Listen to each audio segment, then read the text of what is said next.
Ladies and gentlemen, Vin Cipolla.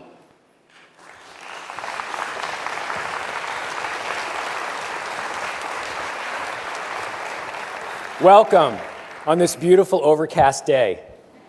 So this year, no squinting, because when that sun is blazing in the AM, last year we had one sunny day. And if you were this way, of course, looking this way, you were, everyone's smiling, which is so great.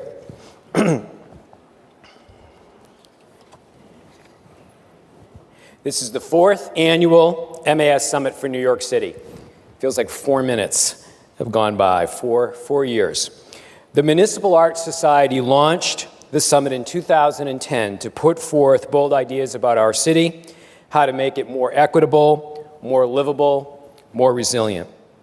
Since then, we've convened thousands of urbanists from around the world, thought leaders, stakeholders, students, residents, activists. And together we've generated real progress toward building a better New York and considering the opportunities and challenges facing other global cities. Cities matter, and they are the future. Within my children's lifetimes, 75% of the world's population will live in cities. By 2050, there will be as many people living in cities as there were living on the globe in 2004. We're here today to consider how to make our city and cities everywhere better, to remind our leaders what our cities need, what we need. From Chelsea to Brownsville, from Dyker Heights to St. George to Hunts Point, when our city's unemployment rate is at 8.6%, when 38.9% of South Bronx residents live below the poverty line, the South Bronx is the U.S.'s poorest urban congressional district still. We know there is much work to be done in order to achieve the New York that MAS envisions. A city that is livable for all ages, for all people, for all neighborhoods. Over the next 2 days, you'll hear our 106 speakers. Actually, now I think it's 105. Some of you may have read that this morning.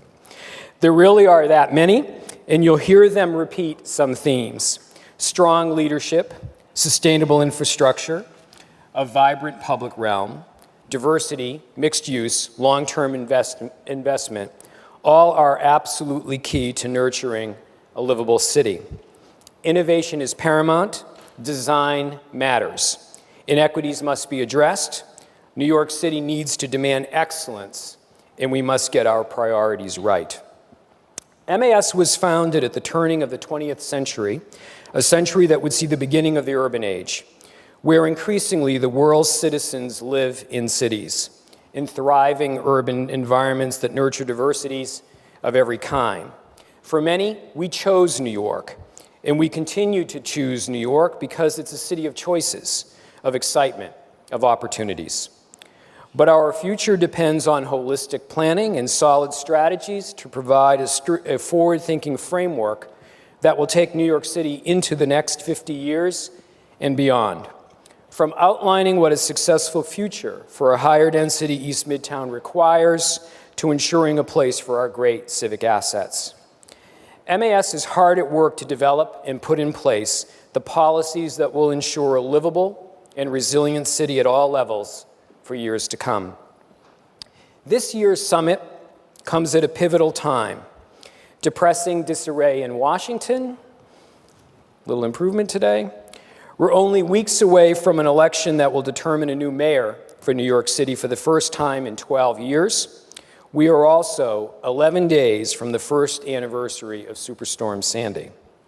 As Sandy reminded us, a truly resilient city must be flexible and adaptable in order to face acute challenges. MAS has helped New York's dynamic social and built environment strengthen and strive and thrive in these moments. Our resilience agenda emphasizes the need for comprehensive planning, for strengthening hard and soft infrastructure, for attracting and retaining a diverse, creative, and thriving population. And as this year's MAS Livability Survey showed, and more on that in a moment, New Yorkers think this is a priority for our next mayor. And through our work, MAS has always advocated for integrated approaches that support neighborhood and community livability from the ground up. Scaling up, MAS also fights to ensure our city's future as a competitive global leader. Consider our work, our passionate advocacy to build a new Penn Station that will better serve its more than 500,000 users, not only from New York City, but also from the entire Northeast Corridor. You'll hear more on that project's progress and next steps later on this morning. At MAS, we recognize the significance of fostering resilience at the neighborhood level, and we're doing it in Brownsville, Brooklyn. Through our collaboration with the Brownsville Partnership and Community Solutions to create sustained neighborhood improvement in Brownsville, we're supporting the role that intelligent urban planning and arts initiatives can play as foundation for community growth. MAS's work to strengthen communities reinforces the fabric of our city. Tangible change at the neighborhood and community level becomes part of our city's success story. We are here today not only to discuss New York's immediate challenges, but also to consider the way a major city evolves and embraces change. From considering the future of urban space, to enriching local economies and incubating entrepreneurship, to fostering initiatives that enable our neighborhoods to grow and flourish. So thank you for being with us today, for contributing to this important moment for our city. We all have a role to play in building a resilient and a livable city. It's our duty as city users.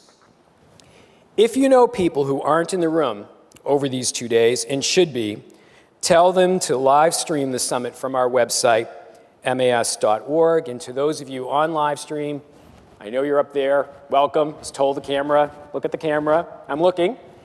Welcome. After the summit, in the coming weeks, video of the upcoming 2 days will also be posted on our website, so please stay in touch and spread the word.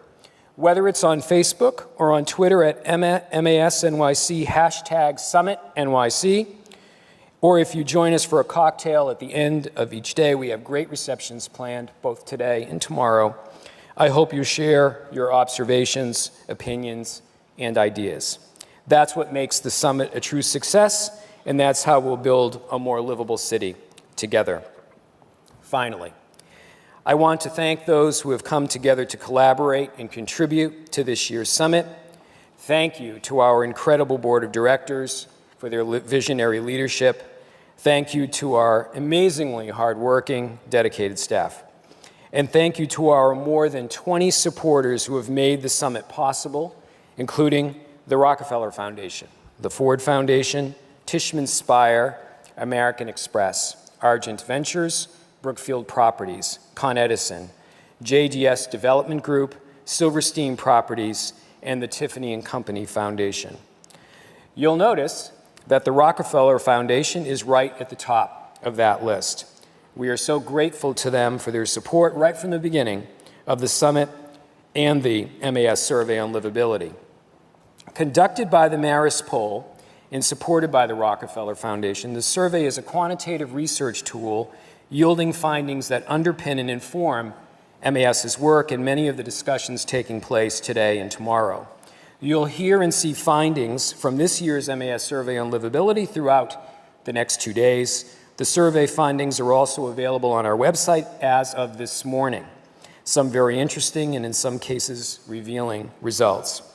One of our great partners on this summit and the survey, and in so many ways, is Eddie Torres, Associate Director at the Rockefeller Foundation. Eddie oversees the Foundation's commitment to New York City, which includes a diverse portfolio ranging from the Jane Jacobs Medal to the federal Rebuild by Design competition.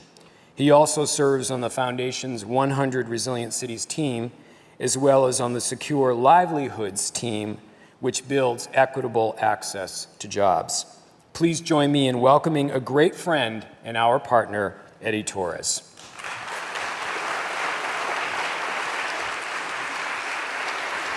Thank you, Eddie. Thanks. Good morning.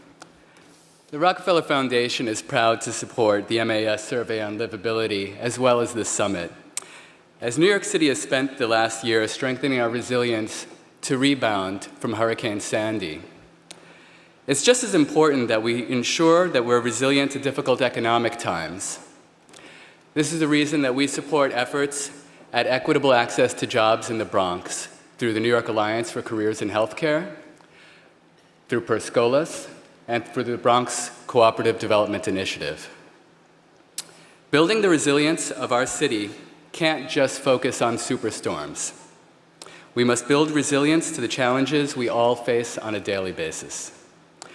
We're grateful to MAS for keeping these issues front of mind for all of New York, especially now as we transition to a new mayoral administration. And so, to MAS, to its president, Vin Cipolla, to its board chair, Eugenie Birch, the Rockefeller Foundation says thank you.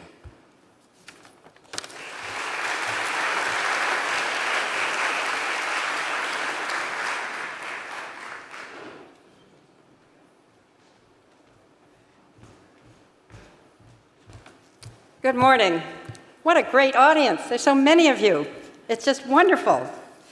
Thanks so much to Eddie and to Vin. They've certainly set the tone for what's going to be a wonderful, wonderful 2 days.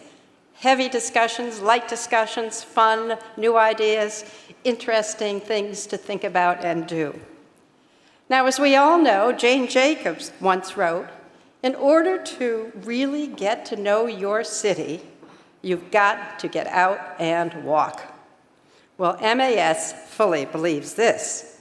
And since we started our first walking tours in 1956, we have been helping New Yorkers to rebuild their, what we call, urban literacy. Visual literacy, neighborhood literacy, understanding just what makes this city tick. We're taking our eyes to the street, just as Jane Jacobs told us to do, so we can really understand the dynamism of our place, of our neighborhoods, our streetscapes. In addition, we've had more than 10,000 walkers who have joined MAS on a tour every year, and we also host partners of hundreds of volunteers. I want to bring your attention to the annual Jane's Walk in the spring. A couple of years ago, we walked the full length of Broadway. You can do that too. It's fantastic to see what happens as you go from the top to the bottom of Manhattan. And we discover every corner of our city, from Red Hook to the Gowanus Canal to Grand Central. And just this year, I want to bring your attention to this. MAS is now leading the official daily tour of Grand Central.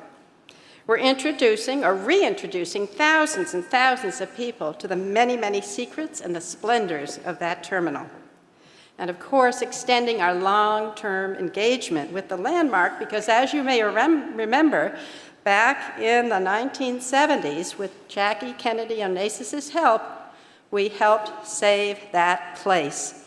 And it's now the splendid, splendid landmark that really gives identity to New York City.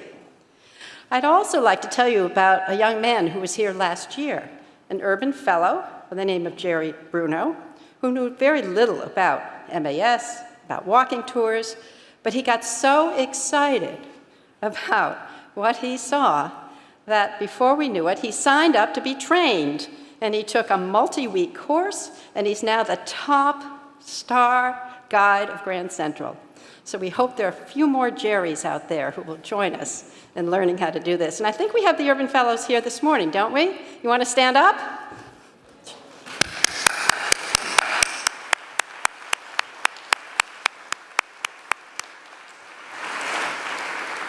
For those who do not know what the Urban Fellows are, these are the brightest, youngest, most fantastic graduates of our universities who have come to New York to work at the highest levels of New York City government, and they are our future. So we're glad to have you here joining the veterans of New York City. So, back to the main star and the attraction. A key part of what makes our city so great are those unscripted opportunities for engagement and interaction that arise on our streets. And there is no secret that our next speaker, William Helmrich, who is professor in the Department of Sociology in City College and also a member of the graduate school faculty at CUNY Graduate School, will be our keynote speaker. His most recent book, The New York Nobody Knows, Walking 6,000 Miles in New York, reveals a love for exploring, a desire to truly understand and really feel our urban realm. In it, he recounts walking virtually every block of all our 5 boroughs. That's amazing. And it's a journey that took him only 4 years, believe it or not, and involved meeting and talking with the many, many New Yorkers who make our city so great. So please join me in welcoming Bill Hemlick.